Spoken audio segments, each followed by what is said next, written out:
नमस्कार, स्वागत बा आप सभी दर्शक लोगन के तक खबर बा आज के ई भोजपुरी हिट मशीन खेसारी लाल यादव जी के बारे में, जिनकर एगो नया फिल्म के आज फर्स्ट लुक आयल बा और साथे साथे आजे उ फिल्म के मुहूर्त भी बा।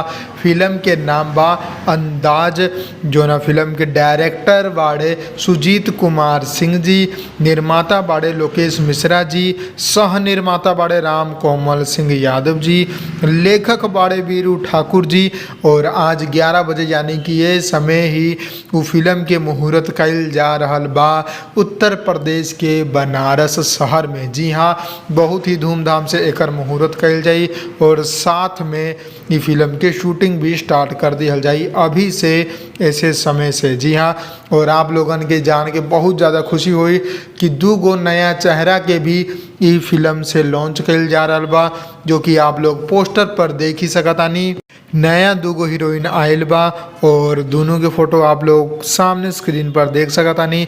अभी हीरोइन के पूरा डिटेल तो हमारा पास ना बा, लेकिन जैसे ही पूरा जानकारी आवता आप लोगन के पूरा चीज़ हम बताएम अलग से एगो वीडियो बना के।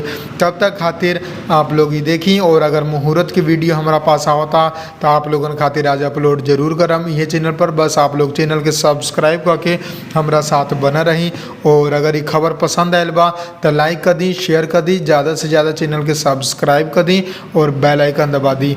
हम मिलम आप लोगन के नया वीडियो में, तब तक खातिर जय हिंद, जय भोजपुरी, प्रणाम।